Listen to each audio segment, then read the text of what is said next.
Today on Lazer Update, we take a look at a father-son duo here at OCC. Then we take a look at the recent eclipse and what clubs and students did to celebrate it, and more on Lazer Update.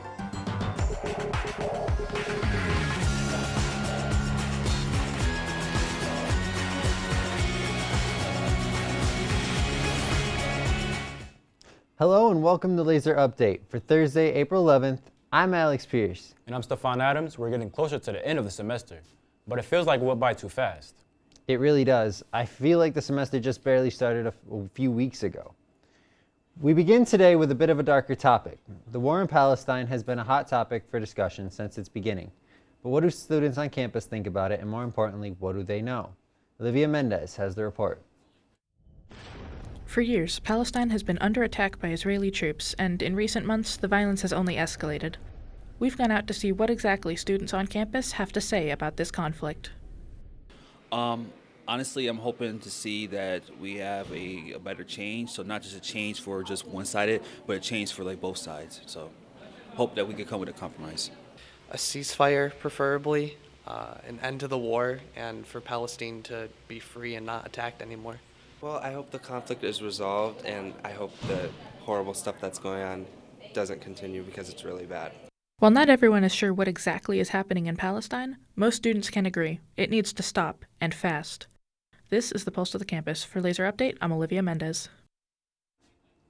Palestinians have been reporting from the front lines for years, with a noticeable uptick since October 7th. For those who want to learn more, find Palestinian journalists online. For those who want to keep the reports coming, donate at GazaESIMS.com. OCC has plenty of educational tracks with shortage of inspiring teachers to pass the knowledge to the next generation. But one teacher has brought the extensive job experience back to the classroom. Lazer Update's Robert Finger has a story. As a professor in OCC's School of Health, retired paramedic and EMT Rob Finger had quite the long and illustrious career to learn from. I started in the medical field when I was 18 years old. I was a student at Syracuse University, and Syracuse University runs their own ambulance, and I joined it as a student organization. My career progressed, left Syracuse University, and joined an ambulance agency out in the Camillus area. Went to school to be what's called an EMT critical care, which is a level of care that is being phased out now. I was fortunate enough to be an RA at the college that I was going to, actually SUNY Upstate here, and I was working at what was called Eastern Ambulance at the time. That was the ambulance agency in the city of Syracuse. I progressed, became a paramedic, was working part-time as a paramedic. I really loved being in EMS, and I stayed working for Rural Metro Medical Services here in the city of Syracuse. I worked for them for 7 years and started taking civil service exams to get into the fire service. I was hired by the Village of Manlius and completed a 20-year career as a firefighter paramedic and eventually a lieutenant with the Manlius Fire Department. I always maintained a contact here at Upstate, and once I knew that I was coming to the end of my fire service career, I took a job here at Upstate as the clinical coordinator for the paramedic programs, and it's just opened a lot of different doors. It's those open doors that keep him laser focused in helping bring the cure to OCC. There's nothing better than going to class and knowing you're being taught by a trained professional. And after a few years of teaching, Robert Finger Jr. has no doubt left quite an impact on his students. After the break, we discuss the recent solar eclipse that covered OCC. And later on, we get a peek into the very thing that drives one of our broadcast students to follow his passion. But first, Planned Parenthood will be on campus on Tuesday, April 16th, providing information and resources to students. They'll be available from 10 a.m. to 1 p.m. in Mooney Hall at table space 2.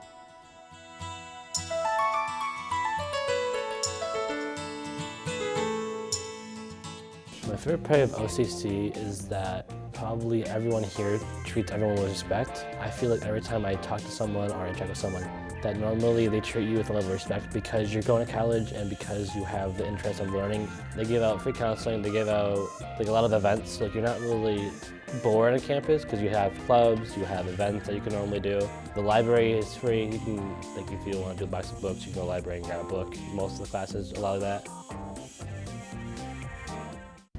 My name is Kelly Unz. I am the Assistant Director within the School of Arts Communication, Business, and Entrepreneurship here at Onondaga Community College. It's my job as their advisor and student navigator to help get them the steps that they need to take in order to achieve those goals. I think the bigger question is why not come to OCC? It's, again, right in the middle of Onondaga County. You can get a bunch of college experience and just life experience living in Syracuse. OCC is very affordable, especially for students that maybe aren't necessarily sure what they want to do for the rest of their lives. Take some classes here and there and not break the bank. Specifically in the School of Arts, Communication, Business, and Entrepreneurship, I think the students are really fortunate because the class sizes are small enough that the faculty really get to know the students one-on-one. They get to know their strengths, their areas of improvement, their goals, whether it be transfer, career. When you come here and you're sitting in a classroom, you're not just a number. On Wednesday, April 17th, there will be another Council of Clubs meeting in Whitney Building in room 301. The meeting will be from noon to 1 p.m., so if you're interested in finding some new hobbies, head on over. And on Monday, April 22nd, Vera House will be on campus providing information and resources to students. They'll be available from 11 a.m. to 1 p.m. in the Gordon Student Center. So stop over if you need help or just want to know what they're about. Welcome back to Lazer Update. I'm Alex Pierce. And I'm Stefan Adams. Next up on the show, before the break, we introduced you to Robert Finger, a retired paramedic and teacher in OCC School of Health. But now we're going to introduce you to his son, one of our own broadcast students, Robert Finger III. Robert Finger is a student at Onondaga Community College, taking classes in their Broadcast Media and Communications program. However, rather than lugging cameras and lights, Rob wants to do something different. Ever since he was a kid, he wanted to get into sportscasting. What I used to do was I took my old iPod and my mom got me a little blue gaming headset that I plugged into my iPod, and I essentially radio recorded my brother's old youth hockey games from about 10 years ago. Rob has been doing play-by-plays for the Fayetteville Manlius Hornets for 3 years, each time bringing more energy than the last. He posts the games he's been in on the FM Varsity Ice Hockey channel. This includes one of his favorites, one that he cherishes closely. Easily my favorite game to cover of all time has been the one where we beat West Jenny and their Wildcats hockey team for the first time in 14 years, because we won that game 4-3 after tying it up with 3 minutes to go. It was nuts. The FM Hornets have beaten the West Tennessee Wildcats! He wishes to cover any one of the 32 NHL teams. That is his end goal, and it is indeed a winner. Rob is currently an intern at the Score 1260 and has definitely been feeding into his passion for sportscasting. We wish him nothing but luck in his future endeavors, and who knows, maybe we'll hear him on TV one day, covering a game. Just this past Monday, upstate New York was treated to a once-in-a-lifetime opportunity, a total solar eclipse. With an event as rare as this, it's no surprise that students, faculty, and the public were hoping to get in on some of the events hosted on campus. Olivia Mendez has the story.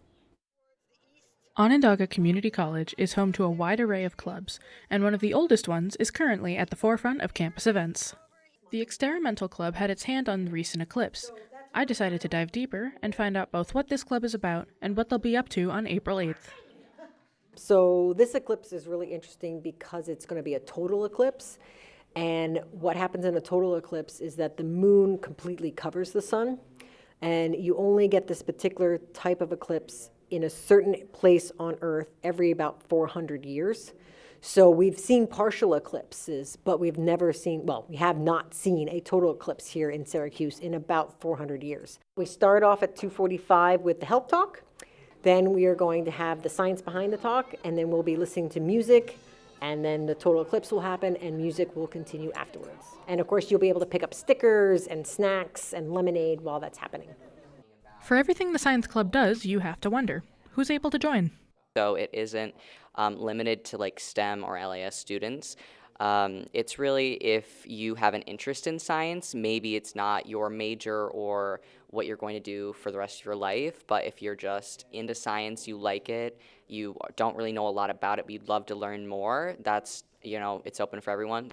The eclipse and its activities were the best way to start the week, and students, faculty, and the public can definitely appreciate that. I'm Olivia Mendez, reporting for Lazer Update. Events like these truly only happen once in a lifetime, and it's lucky that we had just enough of a break in the clouds to witness totality. Special thanks are in order for the Science Club, who helped organize the whole day. If you have any unwanted undamaged eclipse glasses left over, please bring them to Seoul office in Gordon 114, as OCC will be donating them to the South American school children for their upcoming eclipse. Scan the QR code below to learn more. So far today, we learned about the father-son duo at OCC and the different passions that drive them. And after the break, we are going to head to the town of Clay, where we get to learn some things about the Great Northern Mall. But before we go, is there something strange in your neighborhood? Who else can you call other than the Ghostbusters? In Ghostbusters Frozen Empire, we watch the Spengler family return to the New York City firehouse where it all began, and watch as Ghostbusters new and old must unite to defend their home and save the world.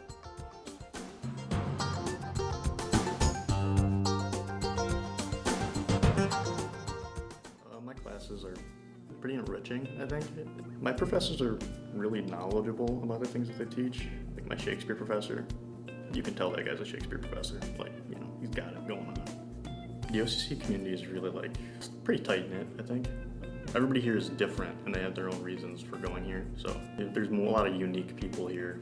I think they kind of limit you your first year. Like you're more like in a track. And then your second year, it's kind of more like, oh, what am I interested in? What can I do?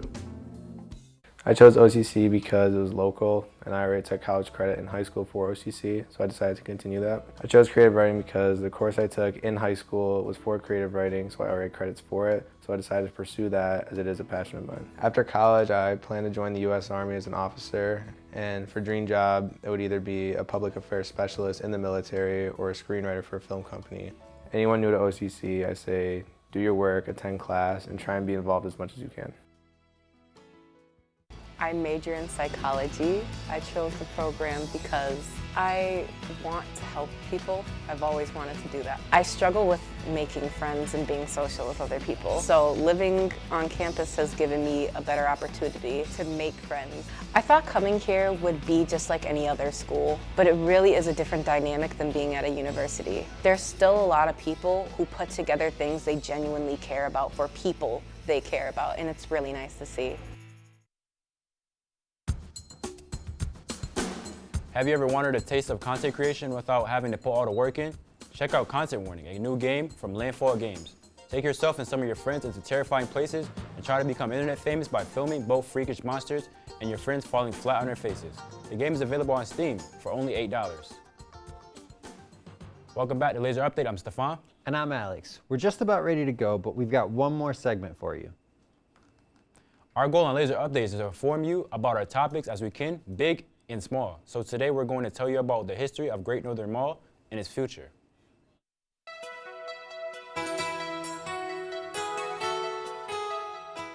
On October 5th, 1988, Clay, New York received by far its biggest addition to the retail scene. Great Northern Mall opened its doors at 9 a.m. sharp, allowing an estimated 100,000 shoppers to flood the floors. Not at all shockingly, teenagers were reported to have loved the mall, with one teen being quoted saying, "I'll come up here tonight and watch about 8 movies," and another teen saying he would be at Great Northern Mall every day.